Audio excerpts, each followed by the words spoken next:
Bismillahirrahmanirrahim.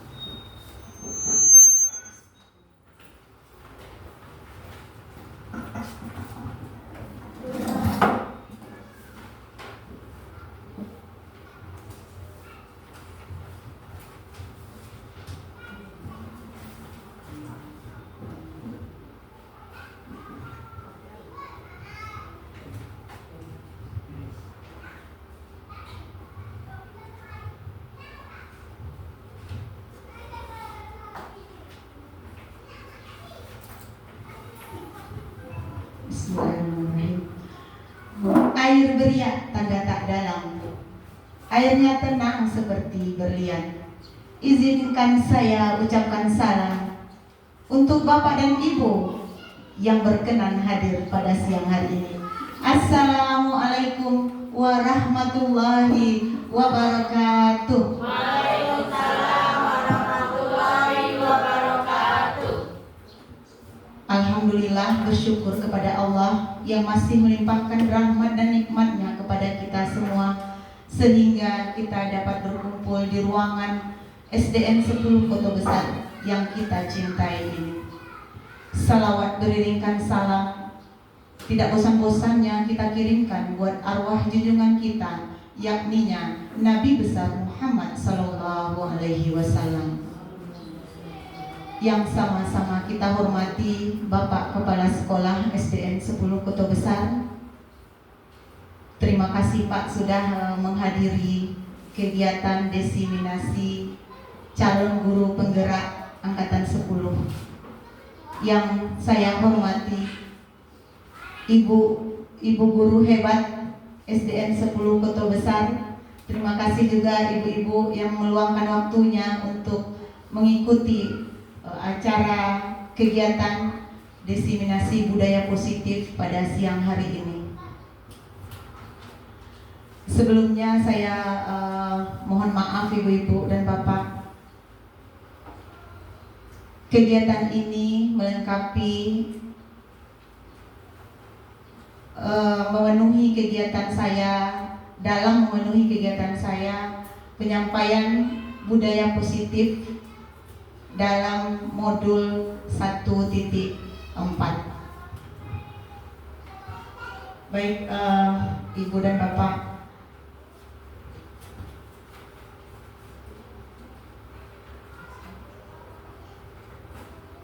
apa yang dimaksud dengan budaya positif? Mungkin di antara ibu-ibu ada yang tahu apa yang dikatakan dengan budaya positif?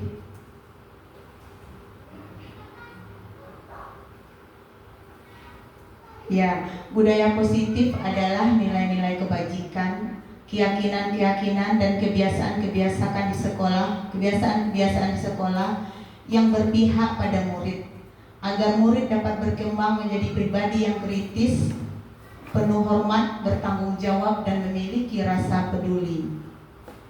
Budaya positif diawali dengan perubahan paradigma, stimulus respon, konsep disiplin positif, keyakinan kelas, pemenuhan 5 kebutuhan dasar manusia, 5 posisi kontrol, dan segitiga restitusi. Nah, ini dia budaya positif. Yang pertama perubahan paradigma, kemudian disiplin positif, kemudian keyakinan kelas, kemudian teori kontrol, motivasi perilaku manusia, kebutuhan dasar manusia, dan segitiga restitusi. Disiplin positif adalah pendekatan dalam mendidik anak yang berfokus pada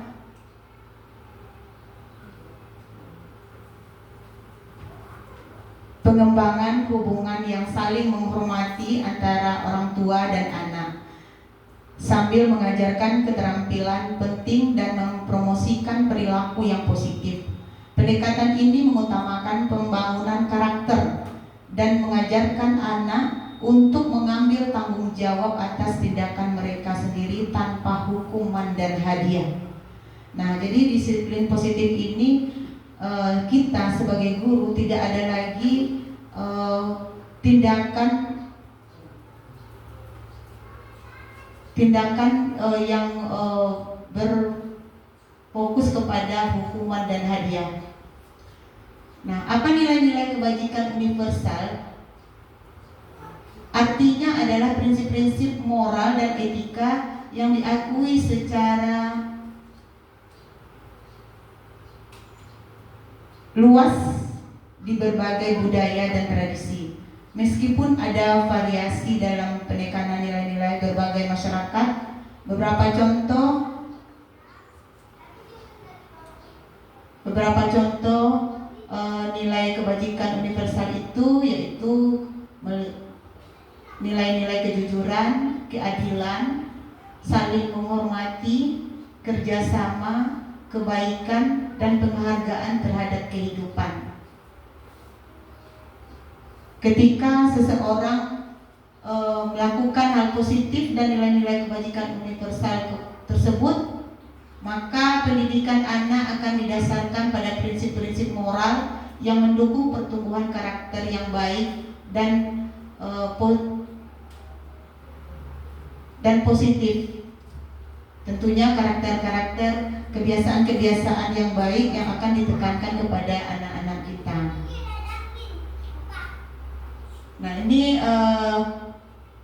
kesimpulan apa peran kita dalam menciptakan budaya positif di sekolah. Apa yang kita terapkan, apa yang kita biasakan, apa yang kita lakukan,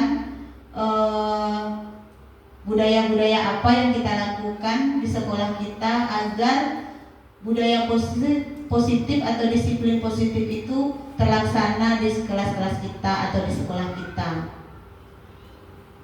Tadi kita sudah melihat motivasi perilaku manusia tanpa hukum dan penghargaan. Kemudian posisi kontrol manusia itu ada restitusi, keyakinan kelas, segitiga restitusi yang keterkaitannya dengan materi sebelumnya yaitu filosofi Ki Hajar Dewantara, nilai dan peran guru penggerak serta visi guru penggerak. Nah, di sini nilai guru penggerak atau nilai-nilai guru, bukan guru penggerak saja, kita sebagai guru, peran dan nilai kita di sekolah kita masing-masing. Nah, kita lihat di sini seorang guru yang baik itu bagian dari sekolah itu yaitu tempat bersemainya benih-benih kebudayaan. Maka guru sebagai petani, nah, diibaratkan kita ini sebagai petani yang harus memastikan bagaimana benih yang kita tanam bisa tumbuh subur, jauh dari hama, maka perlu adanya lingkungan yang positif atau kebiasaan positif agar murid bisa mencapai kebahagiaan setinggi-tingginya. Nah, mungkin di dalam budaya positif yang sudah kita lakukan di sekolah kita, kebiasaan-kebiasaan yang sudah kita terapkan di sekolah kita, contohnya apa, Bu Nira? Ya, budaya positif tentang rasa nasionalisme ya, Bu Nira.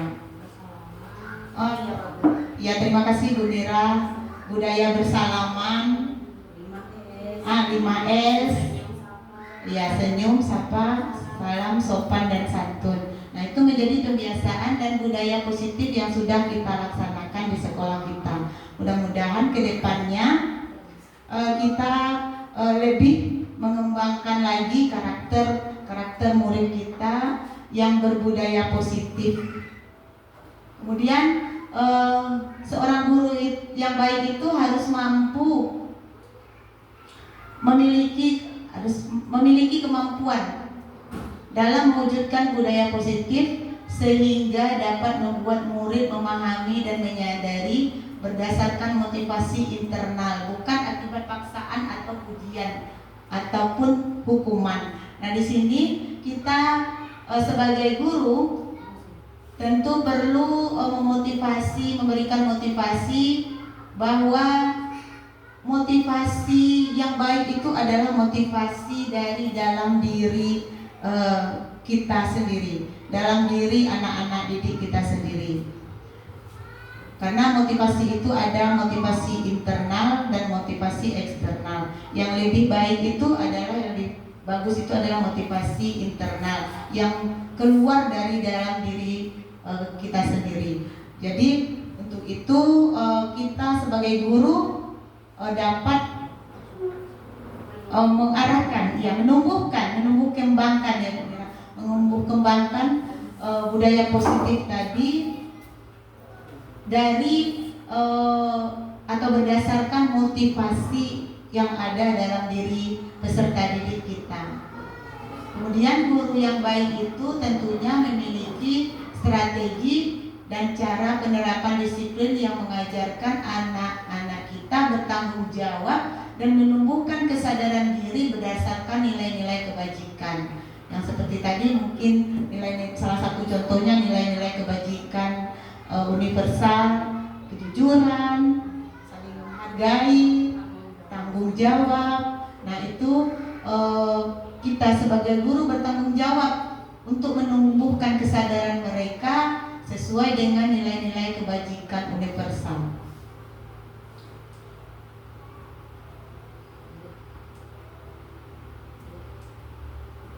Nah, kembali kita ke budaya positif tadi. Yang pertama yaitu disiplin positif. Nah, disiplin positif di sini guru bukan hanya sebagai otoritas yang memberlakukan aturan, tetapi juga sebagai fasilitator yang terlibat dalam membantu murid memahami dan mematuhi aturan dengan pemahaman yang baik. Nah, jadi kita sebagai guru memberlakukan aturan tersebut bukan sekedar kita buat aturan terus kita berikan kepada anak, tetapi kita harus melakukan atau membuat aturan tersebut tentunya dengan kesepakatan yang sudah disepakati bersama dengan murid-murid kita. Kemudian yang berikutnya teori kontrol. Pribadi yang mandiri, merdeka, bertanggung jawab atas segala perilaku dan sikapnya yang pada akhirnya dapat menciptakan lingkungan yang positif, nyaman dan aman. Nah ini dia yang terpenting, teori kontrol. Nah kita sebagai guru tentunya menempatkan diri kita dengan 5 posisi kontrol. Nah mungkin kita kebanyakan atau sering melakukan posisi kontrol yang menurut kita baik, tetapi sebenarnya posisi kontrol tersebut berakibat tidak baik bagi siswa kita. Contohnya posisi kontrol yang kemarin mungkin sudah dijelaskan juga.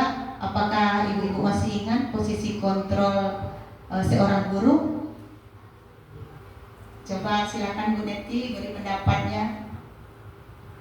Baik, terima kasih kepada Bu Teta yang luar biasa sekali menyampaikan tentang posisi kontrol ini. Ada 5 posisi kontrol yang harus kita pahami. Yang pertama, posisi yang kalau saya paling berkesan, yang harus rasanya harus kita hindari dan harus kita biasakan atau kita miliki. Yang pertama, posisi kontrol sebagai penghukum. Nah, penghukum ternyata ini adalah posisi kontrol yang biasa kita lakukan sehari-hari, tapi ternyata itu berakibat buruk bagi mental seorang murid.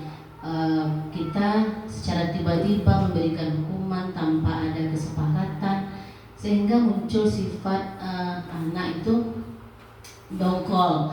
Mereka merasa tidak terima, ini saya nggak setuju dalam hati, jadi dia memberontak dalam hati. Kemudian sebaliknya ada juga posisi kontrol yang baik dilakukan guru, siswa menjadi dekat dengan gurunya, yaitu posisi kontrol sebagai teman. Nah, siswa akan dekat dengan gurunya, tetapi di satu sisi ternyata posisi kontrol seperti ini membuat siswa merasa hanya guru itu yang sayang kepada dia, sehingga guru lain dianggapnya bukanlah teman, sehingga dia memilih-milih guru yang lain yang ada di sekolah. Kemudian posisi yang diharapkan kita bisa miliki yaitu posisi kontrol sebagai manajer. Layaknya seorang manajer, dia bisa mengayomi semua, menjadi sahabat untuk semua murid, diidolakan murid, diidam-idamkan murid. Nah, itulah pendeta rasanya yang enak. Terima kasih pendapatnya Bu Neti. Mungkin kita setuju ya Ibu-ibu dan Bapak bahwa posisi kontrol seorang guru itu ada 5. Yang pertama penghukum, yang kedua pembuat rasa bersalah, yang ketiga posisi teman, yang keempat pemantau, yang kelima manajer. Nah, dari kelima tersebut tentunya kita pernah melakukannya. Kita boleh kita posisikan posisi kontrol yang seperti apa yang pernah kita lakukan.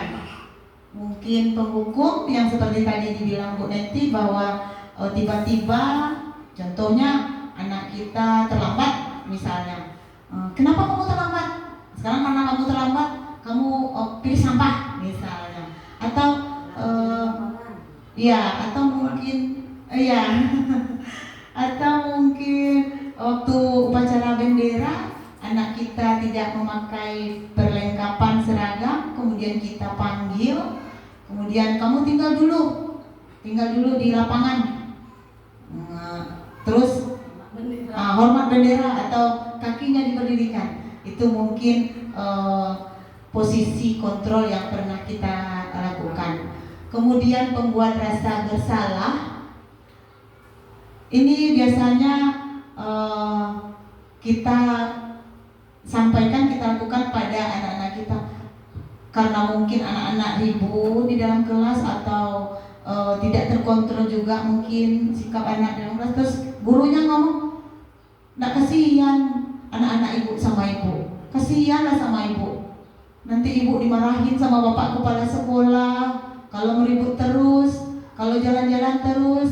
Nah, itu mungkin posisi kontrol pembuat rasa bersalah yang pernah kita lakukan.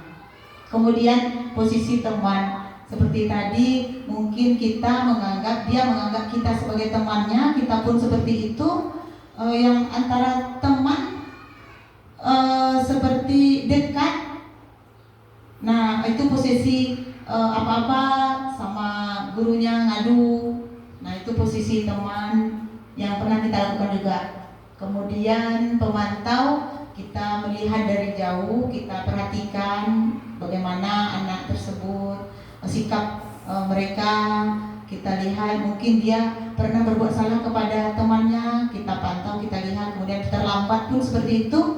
Kemudian kita hanya memantau, kita hanya melihat saja. Kemudian manajer. Nah, disinilah posisi kontrol kita yang sebenarnya. Posisi kontrol manajer yang seperti tadi dibilang Bu Neti, bahwa ini adalah posisi guru yang paling bagus, yang paling baik, yang kedepannya mungkin kita semua bisa menerapkannya bersama-sama. Kita berkolaborasi, tidak ada lagi posisi-posisi kontrol yang 4 tadi.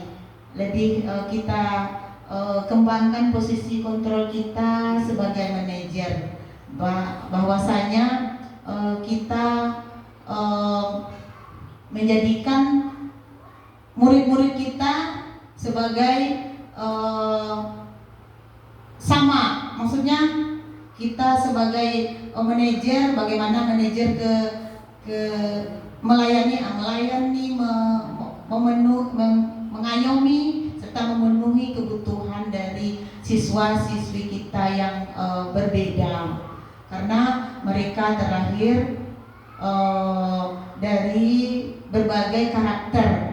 Nah, itu yang akan kita pupuk ke depannya. Semoga kita sebagai guru bisa memposisikan diri kita sebagai posisi yang lebih baik, yang lebih bagus, yaitunya posisi manajer. Nah, kita lihat kebutuhan.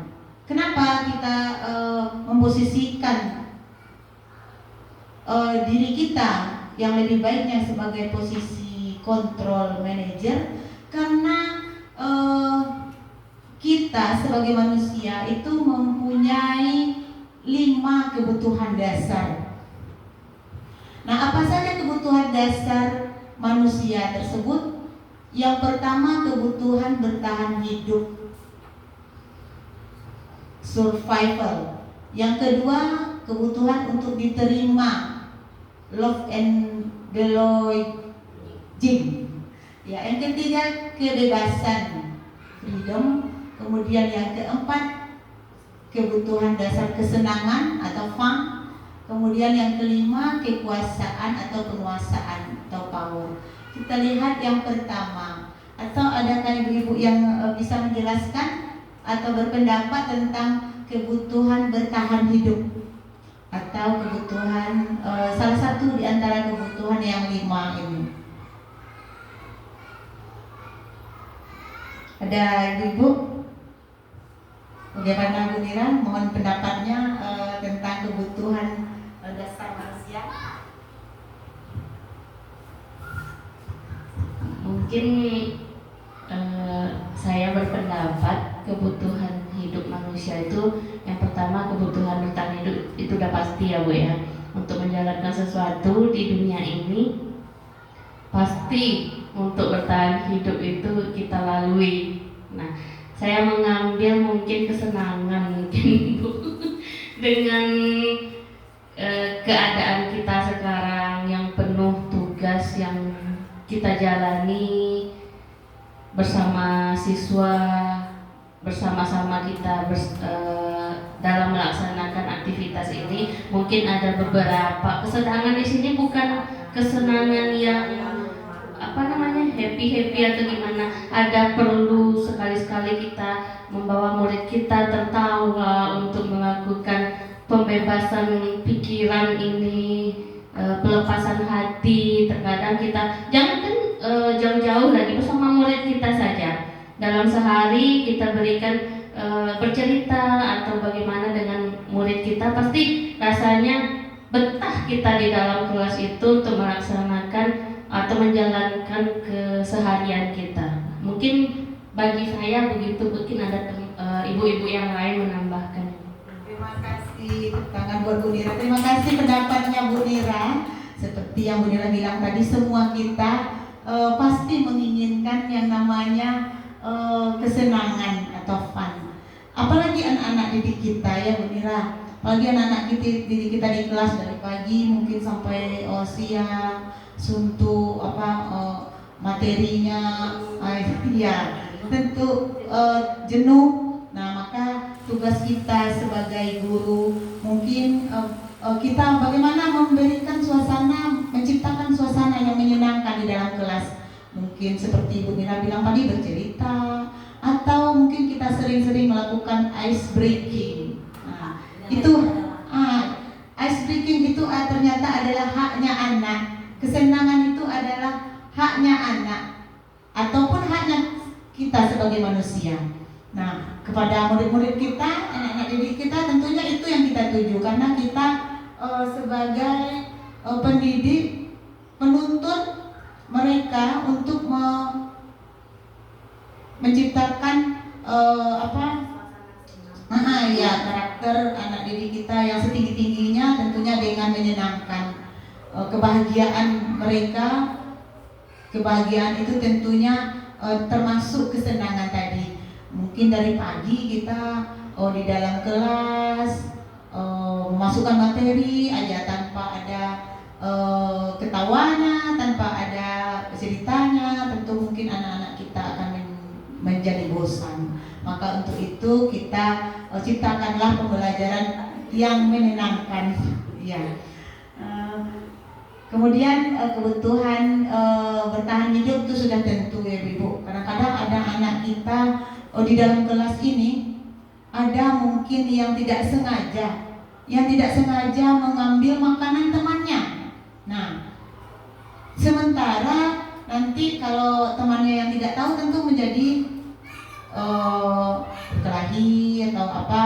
Nah, sebenarnya dia mungkin di rumah tidak sarapan atau belum sarapan. Makanya iya. Makanya jadi kita sebagai guru bisa melakukan segitiga restitusi nantinya. Kita bertanya, kita masalahnya apa, kenapa sampai diambil makanan teman. Nah itu tadi mungkin dia merasa karena dia ingin bertahan hidup, makanya dia tidak sengaja mengambil makanan dari temannya.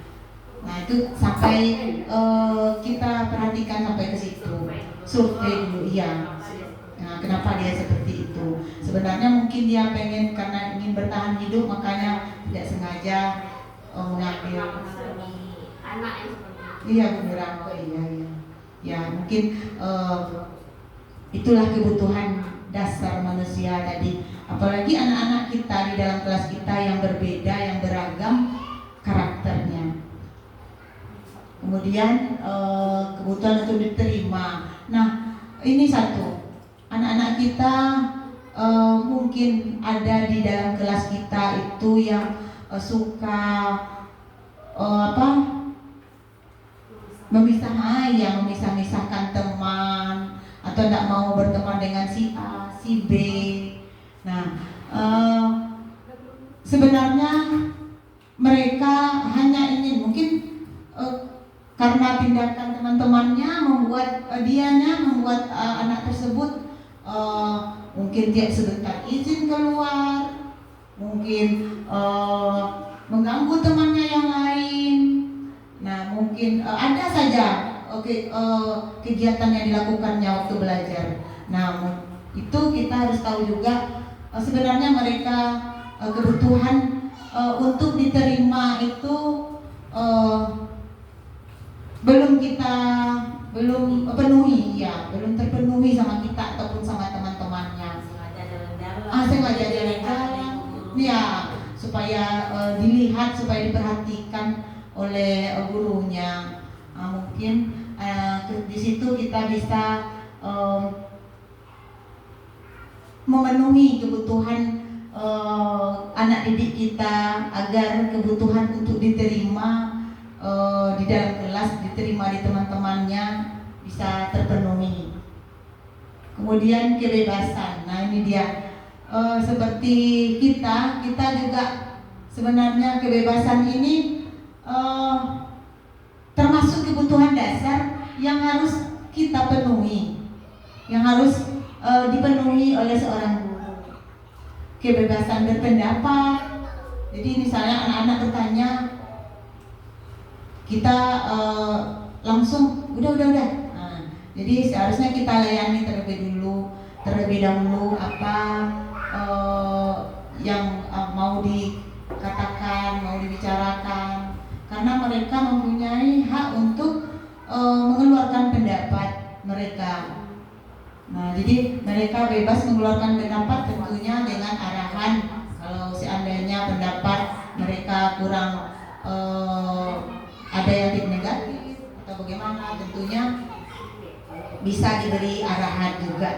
Kemudian kekuasaan dan penguasaan. Nah ini dia, jika sering kita lihat di dalam kelas kita, anak-anak kita yang pengennya teman-temannya, menguasai teman-temannya. Ayo ke sini, misalnya mengerjakan tugas, kamu mengerjakan ini, ayo kamu memerintah teman-temannya, atau hal-hal kecil, tolong belikan aku jajan. Nah gitu, belikan aku jajan. Itu contoh kecilnya dalam penguasaan tersebut. Mungkin kebutuhan dasar kekuasaan dan penguasaan tersebut belum terpenuhi. Kemudian mereka di sekolah mereka lakukan terhadap temannya. Kalau terhadap temannya, tentunya kita sebagai guru harus memberikan arahan juga bagaimana cara kita meminta tolong, mungkin memberikan pemahaman tentang kalau seandainya kita butuh bantuan teman, kita harus meminta tolong. Nah itu mungkin arahan bagi kita agar kebutuhan kekuasaan atau penguasaannya terpenuhi. Jadi tidak tiba-tiba, tidak semata-mata ingin temannya ikut perintah dia gitu. Nah, kemudian kita lihat keyakinan kelas. Nah, ini keyakinan kelas. Nah, keyakinan kelas itu adalah sesuatu yang dapat diterapkan di lingkungan kelas berdasarkan kesepakatan guru dan anggota kelas. Nah, ini dia. Terkadang kita memarahi atau memberikan kepada anak-anak didik kita keyakinan kelas ini karena tidak diterapkan, karena tidak dibuat berdasarkan kesepakatan guru dan murid. Tiba-tiba kitanya saja, gurunya saja yang berperan. Nah, ini tidak bagus karena keyakinan kelas itu sesuatu yang diyakini di dalam kelas bersama anak didik kita, tentunya sesuai dengan kesepakatan. Membuat kesepakatan dulu, kita tanya dulu sebelum kita sepakati, sebelum mereka sepakati. Kita bertanya dulu kepada siswa-siswi kita, apa yang mereka inginkan, apa yang mereka impikan di dalam kelas tersebut. Nah, mungkin untuk kedepannya kita bisa sebelum tahun ajaran baru mungkin ya meneliti atau sekali seminggu bisa kita laksanakan pembuatan keyakinan kelas di kelas kita masing-masing. Tentunya sesuai dengan kesepakatan antara guru dengan siswa, bukan kesepakatan pendapat kita saja. Kita akan melibatkan siswa-siswi kita untuk melakukan atau membuat keyakinan apa-apa saja keyakinan yang bisa mereka sepakati di dalam kelas mereka ataupun di sekolah kita. Kalau di dalam kelas misalnya kita meyakini bahwa kebersihan itu sangat penting, maka kita sepakat untuk menjaga kebersihan di kelas kita. Nah, itu tentunya sesuai dengan kesepakatan antara guru dengan siswa, dengan murid kita. Barulah keyakinan kelas itu bisa kita laksanakan sama dengan anak-anak kita. Nah, mungkin kedepannya bisa kita cobakan di dalam kelas kita masing-masing untuk membuat kesepakatan kelas. Ya Pak? Boleh Pak? Terima kasih Bu Teta Sanandri. Keyakinan itu juga timbul daripada proses pembelajaran di sekolah atau di kelas. Contohnya, apabila seorang guru telah memberikan penjelasan kepada siswa kita tentang tujuan pembelajaran. Tujuan pembelajaran tersebut kemudian kemana siswa kita atau murid kita diarahkan, disejalankan dengan apa pencapaian pembelajaran itu, dan juga seiring dengan media pembelajaran yang digunakan. Akhirnya seorang murid atau beberapa murid yang ada di dalam lokal akan mempunyai minat dan bakat, kemudian juga sangat bersemangat ya dalam memperoleh pelajaran dari gurunya.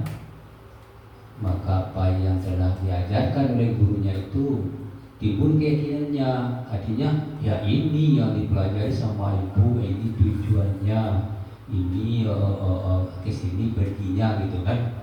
Jadi keyakinan pembelajaran itu ya juga bisa timbul dalam proses belajar mengajar. Apabila tujuan pelajaran itu harus terarah dan juga anak dipancing supaya ini betul nanti tujuan pembelajaran yang disampaikan oleh guru.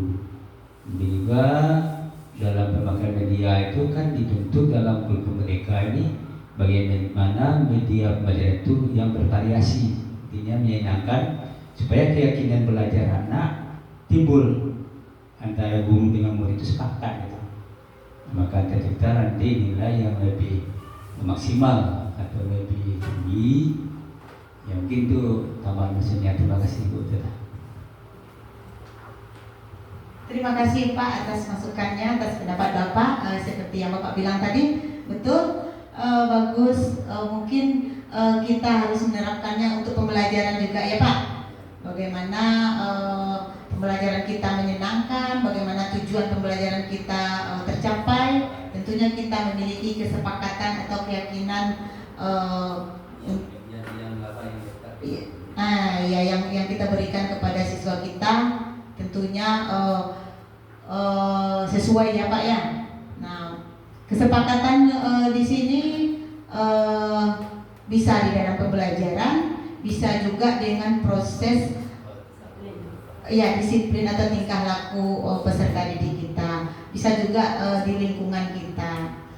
Terima kasih Pak atas masukannya dan pendapat Bapak. Kita lihat lagi Ibu-ibu mengenai segitiga restitusi. Nah, segitiga restitusi ini merupakan salah satu cara untuk memperbaiki diri dalam mewujudkan disiplin diri. Nah, salah satu cara memperbaiki diri. Nah, apa maksudnya? Belum masuk ke segitiga restitusi. Ya, Sedikit. silakan Bu Neti. Terima kasih Bu Neta. Oke, ini juga keyakinan kelas ini memang sangat penting, seperti yang kita sampaikan, semua kelas harus punya. Kita pertama-tama semua kalau bisa, semua kita di kelas kita masing-masing ada keyakinan kelas masing-masing, karena tidak mungkin akan sama keyakinan kelas 1 dengan kelas 6, tentu berbeda karena sudah berbeda karakter muridnya. Pertama-tama kita bisa menanyakan dulu kepada anak kelas seperti apa yang diinginkan oleh murid-murid kita. Suruh mereka menulis di kertas masing-masing. Kalau bisa pakai kertas kecil, mungkin saya menginginkan kelas yang bersih, saya menginginkan kelas yang nyaman, saya menginginkan kelas yang sejuk, saya menginginkan kelas yang saling menghargai, karena mungkin kebutuhan anak kita berbeda-beda. Nah, dari situlah nanti kita guru-guru ini menyimpulkan, kita simpulkan bersama siswa apa sebenarnya yang kita inginkan di kelas kita harus ada. Nah, itulah yang disebut dengan keyakinan kelas. Nah, pertanyaannya adalah, nah ketika keyakinan kelas yang sudah kita buat bersama tidak kita tuliskan secara nyata di kelas kita masing-masing, kemudian tidak kita ingatkan setiap hari kepada anak, mungkin keyakinan hanya tinggal keyakinan, kesepakatan tinggal kesepakatan, dan akan muncul kembali kenakalan-kenakalan, muncul lagi yang membuli teman, muncul lagi yang tidak menghargai, terlalu berkuasa di antara teman yang lain, akan keluar lagi. Tetapi ketika setiap hari kita mengingatkan anak tentang kesepakatan dan keyakinan kelas yang sudah kita buat bersama, insya Allah sebelum masuk ke segitiga restitusi kayaknya guru akan lebih dimudahkan. Kenapa? Karena hukuman dan penghargaan, kalau kita dengar dan disampaikan Bu Teta tadi, sudah tidak ada lagi boleh dilaksanakan di sekolah, karena itu adalah tidak membuat motivasi internal seperti yang disampaikan Bu Teta tadi. Kalau motivasinya hanya ingin mengharapkan hadiah, maka dia tetap tidak motivasi internal. Ketika dia takut dihukum, maka juga tidak motivasi internal. Jadi ini saling berhubungan sepertinya Bu Teta. Ketika keyakinan kelas ini sudah duduk oleh kita semua kelas, insya Allah ke depan kita berharap di semester berikutnya kita bisa laksanakan kelas-kelas yang diimpikan oleh semua siswa kita. Itu Bu Teta. Terima kasih. Terima kasih masukannya dan pendapatnya Bu Neti. Betul sekali. Mungkin kita ke depannya akan memulai di tahun ajaran baru akan memulai merancang atau membuat kesepakatan kelas kita masing-masing. Karena kesepakatan kelas itu tidak sama, akan berbeda kelas 1 dengan kelas tinggi, kelas 6 atau kelas 5 itu akan berbeda. Maka kita sebagai wali kelas atau guru lah yang tahu, yang memfasilitasi bagaimana kesepakatan kelas, apa keinginan yang diinginkan oleh siswa-siswi kita di dalam kelas. Nah, mungkin kedepannya kita bisa membuat kesepakatan kelas kita masing-masing ya Ibu-Ibu. Ya, terima kasih, mudah-mudahan terlaksana. Nah, ya, kita bisa setelah kita sepakati, kita tanya terlebih dahulu siswa-siswi kita mau keinginan mereka seperti apa di dalam kelas mereka, kemudian kita sudah mereka sudah meyakini apa itu kesepakatan yang sudah dibuat, kemudian kita cetak dan kita tanda tangani dan kemudian kita pajang di kelas kita masing-masing. Nah, jadi seandainya kesepakatan ini kelas ini sudah ada di kelas kita masing-masing, tinggal kita sebagai guru untuk mengingatkan setiap hari dan setiap saat agar tidak ada lagi siswi kita yang melanggar kesepakatan kelas. Karena yang seperti dibilang tadi, hukuman dan penghargaan itu tidak ada lagi. Nah, kemudian mudah-mudahan kedepannya bisa terlaksana ya Ibu. Kita berkolaborasi untuk melakukan kegiatan membuat kesepakatan kelas di kelas kita masing-masing. Ya. Bisa sharing data yang telah menerapkan keinginan kelas, apa bedanya rasanya sebelum dengan sesudah? Ya, bedanya banyak Bu Neti. Kalau biasanya namanya anak kelas 1, tingkah mereka banyak. Sebelum kita belajar mungkin kami ada kesepakatannya kita bergantian berbicara. Kemudian kita saling menghargai teman. Kemudian kita menjaga kebersihan kelas. Jadi seandainya kita menyampaikan pembelajaran, diingatkan terlebih dulu kalau anak itu berebutan, namanya anak kelas 1 itu berebutan mau tanya ini, mau tanya itu. Nah, jadi kita ingatkan, kita apa kesepakatan kalau kita anak-anak, kita bergantian berbicara. Jadi seandainya ada anak yang bertanya, mereka sudah oh iya ingat, oh saya tadi punya kesepakatan kelas kita untuk bergantian berbicara. Jadi anak-anak tersebut memang terbiasa untuk bergantian berbicara. Itu saya mulai dari kelas 1. Mudah-mudahan kedepannya juga seperti itu.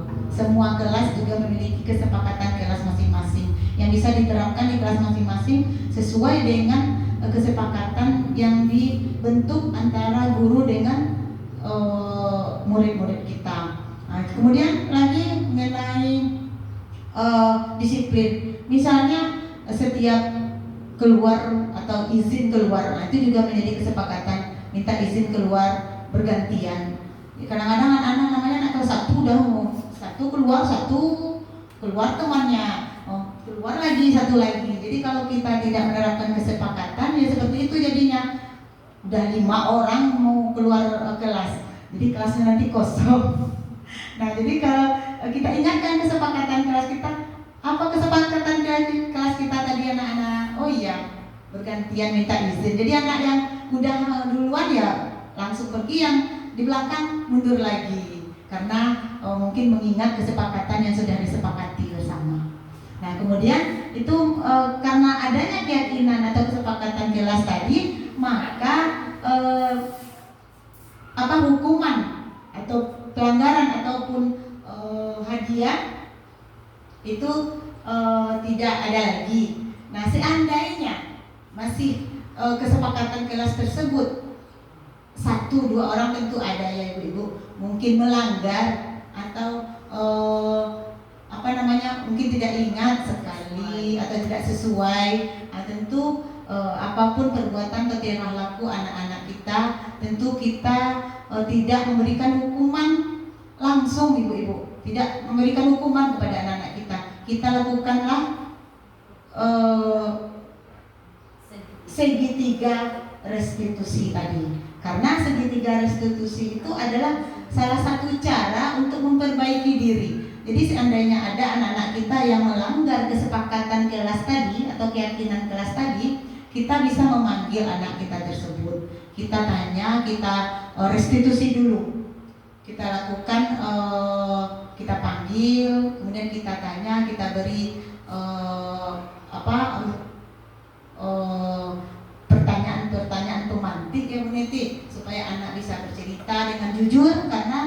kejujuran juga merupakan salah satu kesepakatan kelas, kesepakatan yang perlu kita termasuk juga nilai-nilai kebajikan universal yang harus dilaksanakan dan harus dimiliki anak-anak. Nah, jadi mungkin kalau sudah kita terapkan segitiga restitusi, maka disiplin positif tersebut, disiplin diri dari anak-anak kita itu akan muncul ke depannya. Baik, kita lanjutkan. Ya, ada yang mau bertanya, silakan Ibu Mira. Karena belum mengerti ya Bu ya, bukan pengen bukan Bu, cuma karena saya terutama baru mendengar ini Bu, segitiga restitusi tadi ya Bu ya, dan saya juga mungkin salah satu guru yang pernah memberikan yang namanya hukuman yang tidak boleh tadi ya Bu ya, walaupun hukuman yang tidak berdampak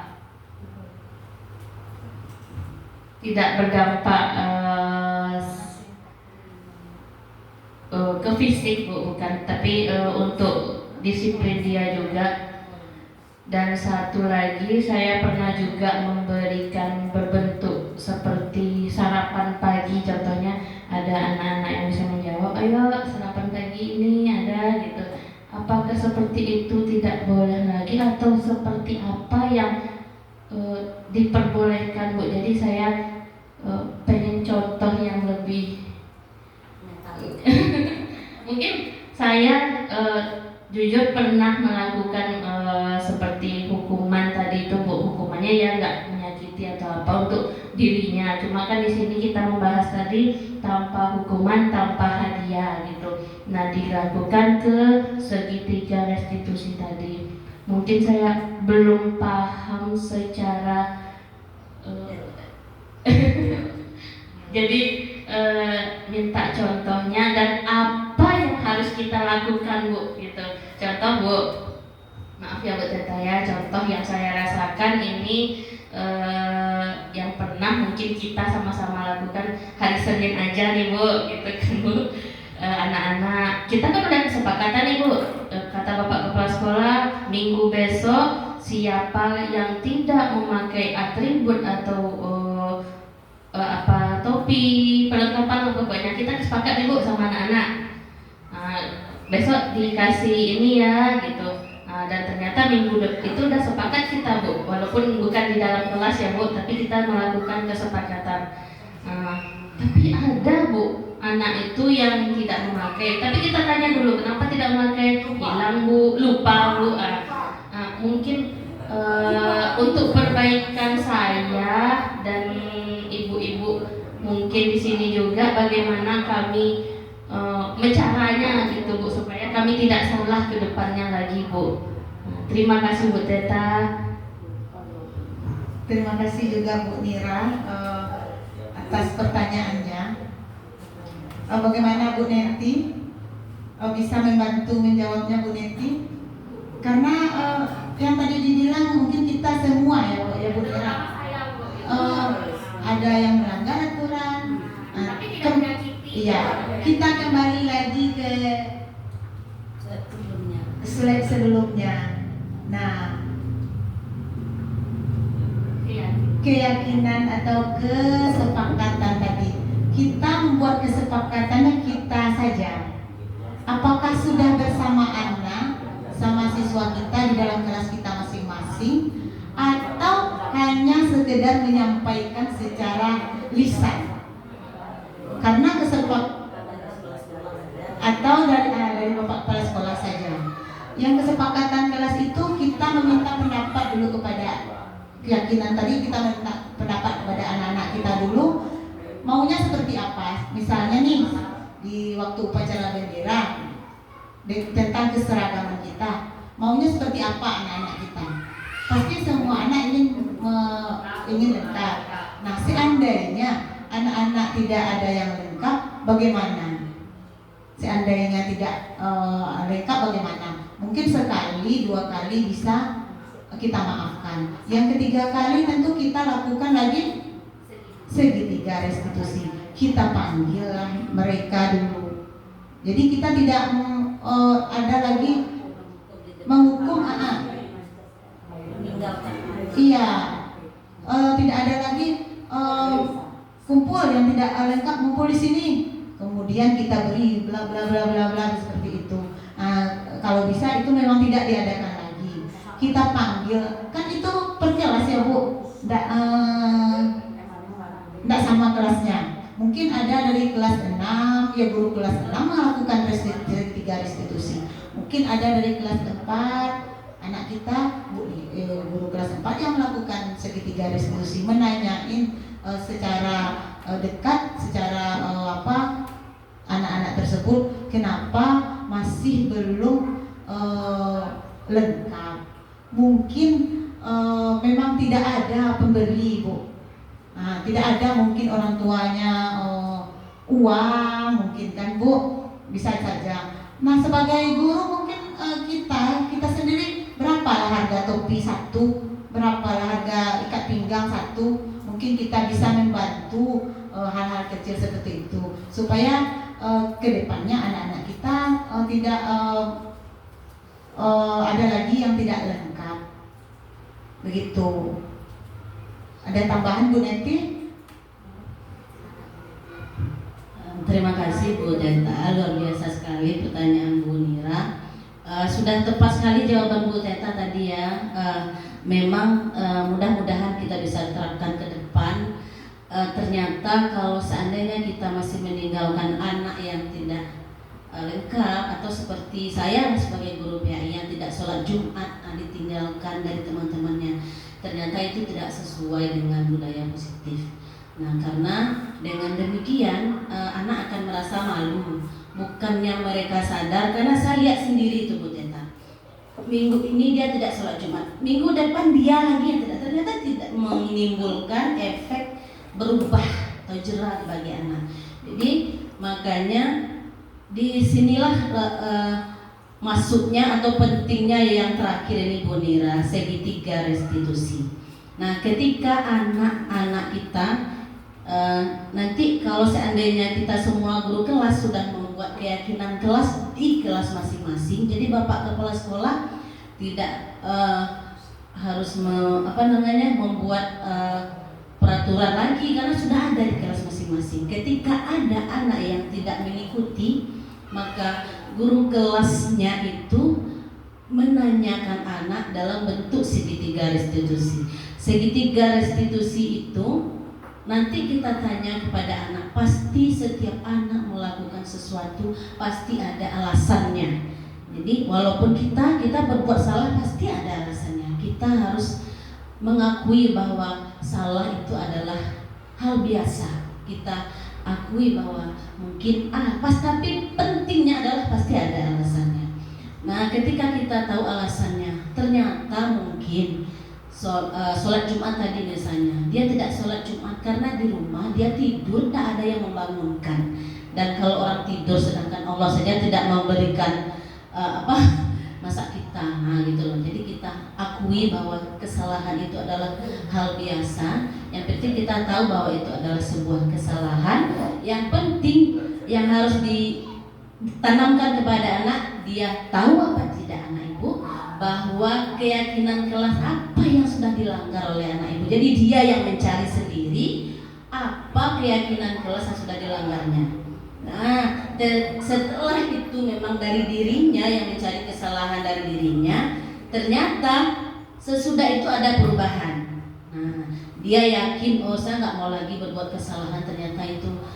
Kemudian terakhir di segitiga restitusi ini, kamu punya nggak solusinya? Kira-kira biar nggak terlambat lagi ke sekolah, biar lengkap alat upacaranya, ada nggak solusinya? Ada Bu. Saya mungkin tidurnya lebih cepat. Saya buat alarm, jadi muncul dari dia solusi itu dan dia buat pula kesepakatan kapan nih mulai akan dilaksanakan. Nah, ketika sudah buat kesepakatan seperti itu, kita tunggu, kita tagih ketika dia kesalahan lagi, kita gimana? Sudah mulai diterapkan? Besok kita tanyakan, sudah mulai diterapkan kah? Sudah Bu, katanya. Nah, di situ letak pentingnya segitiga restitusi ini. Kemudian untuk hukuman dan apa sih? Hadiah. Nah, menurut saya Bu Nira, saya juga sudah pernah bertanya juga ini tentang ini. Apakah mungkin kita langsung membalikkan telapak tangan, langsung tidak memberikan hukuman atau langsung tidak memberikan hadiah? Misalnya aja anak kita yang juara kan ada hadiahnya. Nah, untuk ketika siswa kita dapat hadiah, mau kita kasih hadiah, satu syaratnya jangan di depan temannya. Begitu juga hukuman jangan di depan temannya. Karena efeknya ternyata mungkin ibu-ibu pernah mendengar ada di berita seorang anak membunuh gurunya gara-gara memberikan hukuman disuruh menulis 1 halaman. Ternyata membuat anak dendam kepada gurunya. Nah, jadi 1 juz, 2 juz. Nah, padahal tujuannya ternyata tidak hukuman fisik, tetapi ternyata mengakibatkan mentalnya, jiwanya menjadi tersakiti, sehingga bukannya harapan yang didapatkan, tetapi malah gurunya yang innalillahi wa inna ilaihi rajiun. Berarti memang untuk saat sekarang kita tidak bisa lagi menerapkan hukuman dan hadiah ini ya gitu. Seandainya kita nampak misalnya anak ini memang setiap hari bagus terus dia, keyakinan kelas nggak pernah dilanggarnya, kita mau memberikan hadiah, tunggu temannya pulang dulu, kasih hadiah tanpa di depan temannya. Jadi tidak membuat iri teman-temannya yang lain. Aisyah dia dapat hadiah, malas lah besok belajar lagi, kata yang lain. Nah, itu maksudnya sebenarnya. Terima kasih Bu Teta. Iya, terima kasih Bu Neti atas masukannya. Mudah-mudahan kedepannya kita bisa seperti yang dibilang tadi, hal baik itu tidak seperti membalikkan telapak tangan ya Bu Nira. Kita saling mengingatkan, kita saling bersama-sama berkolaborasi untuk untuk lebih baik ke depannya untuk anak-anak didik kita. Ya baik, setuju Bu Nira? Oke, bagus sekali. Iya, mudah-mudahan kita sama-sama belajar ya Bu Nira. Kita lanjutkan. Nah, adakah hal yang menarik untuk kita dan di luar dugaan? Nah, ini dia yang tadi disampaikan tadi. Saat saya belajar tentang motivasi perilaku manusia berupa penghargaan, ternyata penghargaan berdampak iri bagi murid yang lainnya. Makanya kalau seandainya kita menemui anak kita seperti tadi, rajin ke sekolahnya, disiplinnya, patuh, keyakinan kelasnya tidak ada yang pernah dilanggar, maka mungkin kita diam-diam yang memberikan tidak boleh di depan temannya. Itu yang mengakibatkan iri, kemudian motivasi dari dirinya tidak muncul lagi karena mengharapkan hadiah ya Bu Neti. Nah, kemudian posisi kontrol ternyata belum efektif mengontrol siswa, dan ternyata yang keempat tadi belum efektif, maka yang efektif itu adalah posisi kontrol manajer seorang guru yang harus kita lakukan dan yang harus kita rubah ke depannya. Kemudian restitusi sangat efektif merubah perilaku murid untuk menghukum dan murid untuk bukan perilaku murid bukan menghukum dan konsekuensi. Berarti kita tidak ada lagi hukuman dan hadiah tadi di sekolah kita. Mungkin kita mulai sedikit demi sedikit ya Ibu. Apapun kesalahan-kesalahan yang kita sudah lalui selama ini menjadi pembelajaran untuk berubah ke depannya, untuk melakukan perubahan ke depannya.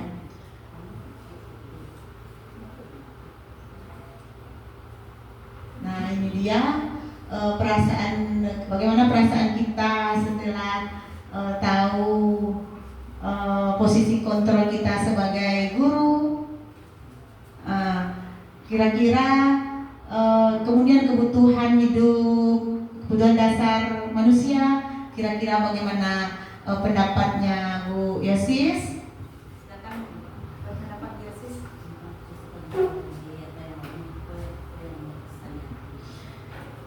Terima kasih atas kesempatannya Bu Teta. Yang berkesan dari rapat atau apa namanya hari ini yaitu tentang pertanyaan Bu Dirah tadi dan jawaban Bu Teta dan Bu Neti tadi. Mungkin selama ini juga saya menerapkan pemberian hukuman juga mungkin kepada anak, dan juga ada juga pemberian hadiah jika dia melakukan kebaikan itu. Setelah mendengar jawaban dari teman-teman, baru saya mengerti ternyata yang saya lakukan selama ini salah. Untuk kedepannya mungkin saya akan merubah lagi dan melakukan posisi kontrol yang lebih baik, yaitu sebagai manajer, sebagai penghukum dan pembuat rasa bersalah teman atau pemantau mungkin kita hindari. Jadi untuk manajer, insya Allah untuk kedepannya akan kita terapkan, dan itu untuk berkesan selama hasil diskusi kita hari ini. Terima kasih Bu Teta. Terima kasih juga Bu Yosis. Mudah-mudahan kita semua bisa berubah untuk lebih baik ke depannya. Kita minta kepada Bapak, bagaimana Pak? Mohon masukannya dapat Bu. Terima kasih Bu Teta sebagai calon penggerak itu mengenai budaya positif ya Bu. Telah dilaksanakan namanya apa namanya ini Bu?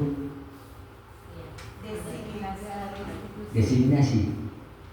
Diseminasi tentang budaya positif ini mulai dari paparan ya yang ditayangkan, kemudian langkah-langkah pelaksanaan penyampaiannya, kemudian juga tanggapan-tanggapan dari Bu Neti Suwardi, dari Bu Mira, kemudian juga masukan dari teman-teman yang lain.